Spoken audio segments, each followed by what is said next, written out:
Bonjour tout le monde, j'espère que vous allez bien. Alors aujourd'hui je vous retrouve avec une vidéo particulière dans le sens, je l'ai jamais faite en fait sur la chaîne, mais j'ai eu cette idée récemment parce que moi je regarde beaucoup de vidéos comme ça version en Amérique, parce que je sais pas s'il y a ça en France, en tout cas moi sur les chaînes que je suis il n'y a pas vraiment ça. Le principe c'est simple, c'est en fait de genre analyser les nouveautés et vous dire si oui ou non ça va être sur ma wishlist. Du coup je trouve ça bien parce que je me dis ça peut vous faire découvrir des produits etc. Donc là j'ai ma wishlist, bon j'ai mis ça sur une pochette noire pour pas que vous puissiez voir sinon c'est un peu du spoil. Et je vais vous dire à chaque fois le prix, le pourquoi du comment, etc. J'ai essayé de mettre des produits que vous connaissez sûrement et des produits que je pense que vous connaissez un petit peu moins. Donc si l'idée vous plaît, n'hésitez pas à regarder la suite de la vidéo.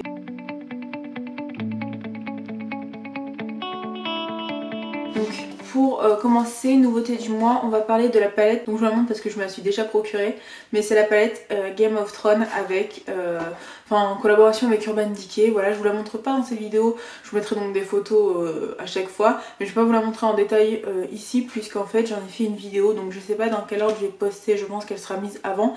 Donc n'hésitez pas à checker la barre d'infos. Si d'ailleurs j'ai le même look que la vidéo d'avant, juste j'ai enlevé lentilles, c'est normal. J'ai filmé des vidéos à l'avance donc voilà. La palette elle est au prix de 66 €, encore une fois je pense que je l'écrirai en même temps sur l'écran. Alors ensuite dans les nouveautés je vais vous parler de la collection, la dernière collection de Colourpop. Donc si je regarde mon téléphone c'est normal, c'est que j'ai les photos dessus. Donc à savoir une nouvelle palette de blush, des produits lèvres. Donc elle s'appelle Proceed with Caution. Je suis très nulle en anglais donc on s'en fout, mais voilà c'est cette collection, enfin vous aurez l'image sur l'écran. Alors personnellement elle m'intéresse pas dans le sens que je trouve que je la trouve excessivement basique en fait, à part le jaune à la limite de la palette. Ça me fait un peu peur, je vois qu'il y a une nouvelle mode là, alors que moi j'adore les trucs colorés, il y a une espèce de nouvelle mode de revenir vers un nude, je sais pas si vous avez remarqué mais genre vous allez voir, je vais vous parler de notre palette après. Non, moi je suis pas d'accord, on reste avec les couleurs, on a assez galéré pour avoir les couleurs, donc on y reste. Franchement j'ai été très déçue, je m'attendais là avec la sortie de l'hiver, le printemps etc à des collections beaucoup plus colorées et franchement je suis assez déçue pour l'instant de Colourpop, enfin je suis pas fan de ce qu'ils font niveau couleur donc c'est sûr que je ne craquerai pas pour la collection, mais bon si vous voulez il y a le kit complet à donc 49 $, donc je sais pas trop, ça doit faire à peu près 45 € je pense, donc voilà le prix est raisonnable, mais moi c'est juste quelque chose qui me dit vraiment rien. Ensuite le bronzer Fenty, donc la marque de Rihanna qui est sortie très dernièrement, ça je pense que vous en avez pas entendu forcément beaucoup parler, donc il est au prix de 31 € chez Sephora. Personnellement ça ne m'intéresse pas, tout simplement parce que je suis pas quelqu'un qui utilise 1500, enfin je fais pas vraiment la collection de bronzer, mais après j'ai vu qu'il y avait des teintes assez foncées donc je trouve ça bien puisque moi déjà j'ai la teinte, j'ai la peau assez claire et j'aime bien avoir une poudre foncée quand je me fais du contouring. Par exemple dans les Kat Von D, dans les palettes Kat Von D j'utilise les deux dernières teintes, pas la première alors que je pense que je suis censée utiliser la première, mais j'aime pas le rendu donc je trouve ça bien. Par exemple je pense à ma mère, je trouve que ça pourrait lui faire un bon cadeau pour la fête des mères vu que elle quand elle utilise ma palette Kat Von D ça ne ressort pas sur elle, les couleurs sont pas assez foncées. J'aime bien l'idée d'avoir fait des teintes assez foncées on va dire, parce que c'est vrai que les bronzers c'est souvent marron mais pas marron noir. La dernière fois que je suis allée à Sephora j'ai regardé, honnêtement je trouvais ça pas mal, donc pour moi non, mais je suis sûre que beaucoup d'entre vous seront heureuses d'avoir des nouveaux produits contouring. Alors ensuite de chez Huda Beauty donc on a cet enluminateur liquide, donc déjà le format il a l'air juste terrible et ça m'intéresse fortement parce que je me dis que pour cet été mélanger au fond de teint ou quoi ça peut vraiment donner un joli effet, donc ça c'est sur ma wishlist. Je peux pas vous en dire vraiment plus puisque on n'a pas beaucoup d'informations pour l'instant. Mais voilà, je vous montre des produits. Je vais pas passer non plus 7 ans sur les produits, vous le voyez. C'est juste pour les présenter, vous dire si oui ou non ça m'intéresse et pourquoi. Donc voilà. Ensuite donc on a la nouvelle palette de Dior dans la gamme Backstage. Alors personnellement je veux pas me faire taper sur les doigts ou quoi que ce soit, mais j'ai jamais été fan de Dior. Et je sais que dernièrement beaucoup de youtubeuses ont parlé de la gamme Backstage en mode ouais c'est mieux que genre ça redonne une nouvelle image de Dior, mais j'ai pas essayé donc c'est peut-être un tort, mais ça ne me tente pas en fait. Moi j'associe vraiment Dior à ma mère et c'est peut-être bizarre parce que je grandis pourtant, mais je me dis ça fait un peu marque, et ma mère elle n'est pas si vieille hein, elle a 41 ans, mais voilà ça fait un peu marque pour moi en tout cas dépassée, et je suis sûre que si j'arrive à dépasser justement cet a priori ça doit être bien, mais je n'y arrive pas et donc quand je la vois j'ai pas envie de la mettre sur ma wishlist. Après s'il y aurait du jaune fluo, du bleu fluo, du vert fluo, peut-être ça serait sur ma wishlist, mais pour l'instant je sais pas, les couleurs ça fait trop sage, ça fait trop ce qu'il y avait dans les années 2016, enfin pour moi c'est passé on va dire. Et puis il faut quand même se dire qu'elle a un coût, elle coûte 49 € pour cette teinte, je trouve que ça vaut pas la peine en fait. Alors ensuite je voulais vous parler d'une marque qui m'a un petit peu déçue, enfin je l'ai pas testée donc c'est peut-être bizarre dit comme ça, mais vous le savez je pense, Tarte est arrivé en France. Alors je sais pas si vous êtes conquise, mais moi dans le Sephora dans lequel je vais en fait, enfin j'en ai fait deux, je trouve qu'il y a rien. Il y a un anti-cerne, on n'en a jamais entendu parler, il y a des palettes de fard à paupières, mais enfin hormis peut-être la palette où il y a la tortue dessus qui me tente, et encore j'ai fait des swatchs, je trouvais ça pas dingue. Enfin très déçue et j'ai rien acheté alors que je pensais vraiment quand ça allait sortir que j'allais prendre tout le magasin, enfin tout le stand, pas du tout. J'ai vraiment été très déçue. Je suis allée encore une fois le jour de l'arrivée, j'étais genre en mode what, il y a que ça, enfin non. Par contre là où je suis susceptible d'acheter et on n'en entend pas du tout parler alors que c'est une très bonne marque, c'est Laura Mercier. Moi je sais pas vous mais le stand est vraiment collé à Tarte et honnêtement je pense que je vais plus aller vers Laura Mercier que vers Tarte parce que je connais les produits Laura Mercier, je sais que c'est des bons produits. La poudre pour le dessous des yeux, combien d'années on en a entendu parler sur YouTube et combien de fois on s'est plaint qu'il fallait passer par des sites et des sites et des sites. Je comprends pas, cette poudre elle est toujours aussi bien, pourquoi la rejeter et parler que de Tarte. Je sais pas vraiment ce qui s'est passé mais ouais je suis assez déçue qu'on parle que de Tarte et pas de Laura Mercier. Donc voilà, je voulais vous le dire, Laura Mercier, parce que moi j'avais pas vu cette info, hein, c'est quand j'y suis allée. Mais voilà, Laura Mercier est donc aussi chez Sephora et là vous avez les best-sellers de la marque, donc la poudre, les espèces de crème pour le teint, enfin les espèces de crème, bébé crème, je sais pas si vous voyez ce que je veux dire, mais enfin les produits phares de la marque et voilà, ça c'est génial. Donc voilà, une dernière fois je le répète, Laura Mercier et à Sephora, même dans mon Sephora, donc vous devez la voir et croyez-moi, je vous recommande plus de tester Laura Mercier que Tarte. Enfin, je comprends pas ce qu'ils ont fait avec Tarte, le produit le plus vendu c'est le Shape Tape, il y est même pas, donc le seul produit qui m'intéressait vraiment de tester, dans mon Sephora il n'y est pas, donc je me suis dit bah non en fait, enfin non, donc j'ai rien acheté. Bref, la palette aussi où j'en peux plus, mais j'en peux plus de la voir, je sais pas combien Too Faced a payé, je le dis parce que voilà moi c'est pas avec ma chaîne que je suis demain prête à faire des placements de produits, et bon quand bien même c'est bien de faire des placements de produits, mais à un moment choisis, enfin fais pas toutes les youtubeuses quoi. Sur Instagram, que ce soit Sandrea, que ce soit Marion Caméléon, et je crois même que Sananas, enfin je crois il me semble, enfin il y en a une troisième, le même jour quasiment, elles ont posté une espèce de vidéo avec que des produits Too Faced, la Natural Lust, l'eyeliner, le Better Than Sex. J'étais là, j'étais genre en mode mais non c'est trop too much, enfin genre essayez de faire ça mieux ou arrangez-vous entre vous, enfin je sais pas s'ils leur ont donné une date, mais cette palette, déjà quand je l'ai vue, moi je pensais que c'était une vieille palette parce que toutes les palettes Too Faced, je suis désolée mais Too Faced, je le dis, c'est pas une palette, enfin c'est pas une marque où moi je me tourne souvent, c'est pas, voilà.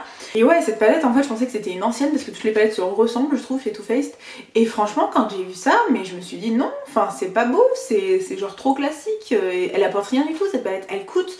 le prix m'a fait halluciner, et cette palette, écoutez-moi bien, elle coûte 59 € pour des teintes comme ça qu'on a toutes, enfin si on fait une collection de maquillage on l'a toutes, enfin je comprends pas honnêtement, 59 €, un truc où on avait les mêmes teintes en 2011, enfin faut se renouveler un peu Too Faced, hein. Franchement moi c'est pas une marque que j'aime, et alors là comment ça m'a choqué ce jour là, je vous jure j'étais sur mon Instagram, je défilais et je voyais que ça et j'étais genre en mode mais c'est sérieux, enfin genre... c'est bon, t'en payes une, elles vont déjà, je sais pas combien d'abonnés sur Instagram, enfin je m'en fous, moi je les aime bien, je les suis donc voilà, mais franchement c'était too much. Quand j'ai vu ça je me suis dit ouais Too Faced j'aimais déjà pas trop, mais leur façon de procéder pour vendre des produits j'aime pas plus non plus en fait, donc non. Ensuite rien à voir, une autre marque, Urban Decay. J'ai l'impression que je vais casser du sucre dans cette vidéo. Le truc c'est que Urban Decay, j'ai l'impression qu'ils ont pas compris qu'il fallait faire des couleurs ou des trucs un peu plus... Après je dis ça, j'ai acheté ça, hein, mais ça c'est très bien, c'est Urban Decay, il faudrait faire plus souvent des trucs comme ça. Parce que les naked, c'est fini, enfin faut arrêter. Je veux bien qu'il y ait des jeunes qui commencent le maquillage, mais enfin je comprends pas, ou donner un autre nom quoi.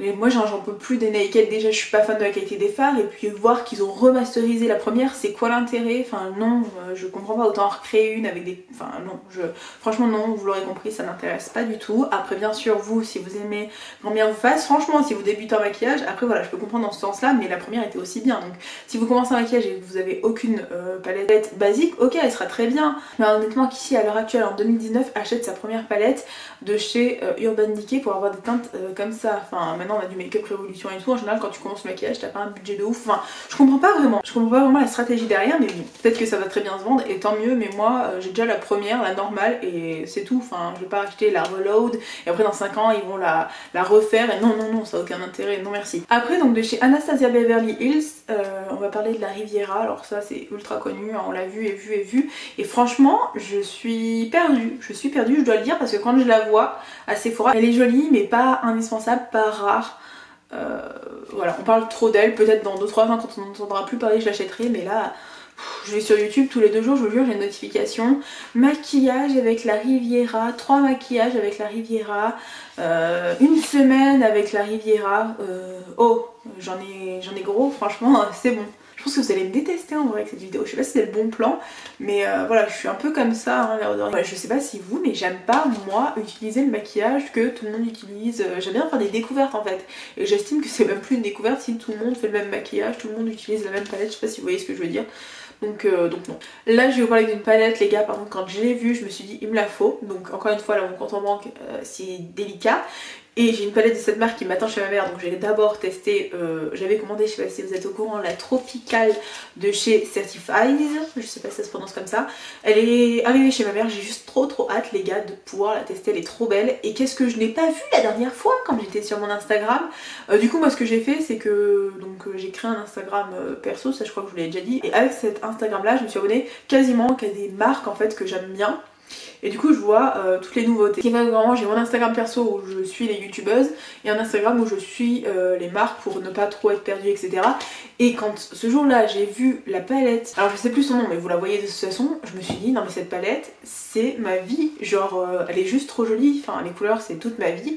Et je suis allée voir sur le site internet et ils ont aussi une palette avec que des violets, je crois que Marion Caméléon d'ailleurs l'avait présenté et franchement mais je me dis il me faut les 2 palettes quoi, c'est juste trop joli, donc ça bien sûr c'est sur ma wishlist et je crois que ça va être acheté très rapidement. Ensuite donc une palette de chez Jeffree Star, la Blue Blood. J'ai pas la première, enfin la rouge, j'ai pas la Blowout Sugar et pourtant j'ai voulu très longtemps. En fait j'aime toujours l'harmonie de couleurs etc, j'aime bien honnêtement, mais je sais pas, une fois devant j'arrive pas à avoir le coup de cœur, j'arrive pas à me dire il faut que je l'achète. Là l'avantage de la Blue Blood et ce qui me fait, enfin ce qui me donne cette envie de l'acheter c'est vraiment qu'il n'y a pas beaucoup de fard à paupières avec du bleu quand on y réfléchit. Donc là je suis susceptible de l'acheter, après elle est toujours out of stock quand je veux la commander donc je sais pas si c'est un signe. À voir. Elle est sur ma wishlist, mais je sais pas si un jour j'arriverai à la choper. Par contre, de chez Jeffree Star, l'anti-cerne, je suis désolée, mais ça ne m'intéresse pas. Enfin, et moi, quand il y a un produit teint qui sort, il a l'intérêt d'être vraiment ouf, comme par exemple le truc du diabétique qui me donne vraiment envie parce que je me dis on peut en faire plein de choses, genre le mélanger au fond de teint, le mettre ici, juste sur la peau pour donner un glow. Enfin, à voir, je l'ai pas testé, mais je me dis il y a moyen de faire des trucs hyper cool. Alors qu'un anti-cerne, ça ne donne pas envie, voilà. Après de la marque Melt Cosmetics, alors là, non. La marque est très bien, franchement, je l'ai découvert, je crois, grâce à Marion Caméléon. Encore une fois, de toute façon, en général, c'est soit des youtubeuses américaines, soit Marion Caméléon, parce que je regarde vraiment très peu de youtubeuses françaises. En fait, ils font des palettes. Non mais quand j'ai vu ça, alors bon, vous pouvez en rire, vous amuser, etc. avec. Mais moi quand j'ai vu ça je vous jure que j'ai été choquée et je crois que je suis toujours autant. Certes c'est pas du cannabis mais bon il y a des feuilles de cannabis dessinées, ça s'appelle Smoke Session. Je veux dire c'est non, non. Alors là c'est vraiment le délire. C'est quoi le prochain? On va mettre des verres de vodka sur les palettes et ça sentira la vodka, enfin... Non, peut-être que ça a des bienfaits mais je sais pas, je suis vraiment... ouais vous allez dire, ouais t'es une vieille fille et tout, mais je suis vraiment fermée sur ça, genre pour moi on peut pas prôner en gros les feuilles de cannabis comme ça, genre en mode ouais ça fait du bien et tout. Je me dis quand t'es jeune, genre je sais pas, moi j'ai commencé aussi à me maquiller jeune mais... Je me dis on doit avoir peut-être 13-14 ans quand on commence à se maquiller, sur Instagram il y a que ça qui tourne. Ce qui me saoule c'est vraiment comment ils jouent sur l'aspect en fait du cannabis, où ils mettent les feuilles de cannabis dessus, ou ça s'appelle smoke machin, ou quand on regarde les pubs on voit des gens, enfin on voit de la fumée etc. Je me dis ouais non on peut pas faire une pub d'un produit comme ça, et certes c'est joli parce que c'est du vert, moi j'adore le vert, mais ça me donne vraiment juste pas envie, il y aurait pas les feuilles dessus honnêtement ça m'aurait plus plu. Je peux pas, en fait voilà je suis très fermée sur ce sujet mais je peux pas tolérer qu'on fasse une espèce de pub, qu'on relativise en fait le fait de fumer, je sais pas comment dire ça mais voilà, moi j'ai quelqu'un dans ma famille qui est dépendant à ça et voir ça de façon Cosmétique, ça m'a vraiment choquée, je me suis dit non. Bon après je vois pas quel bienfait ça peut avoir sur ta paupière, honnêtement pour moi ça c'est juste commercial, mais bon après j'ai pas testé donc je peux pas non plus trop en dire.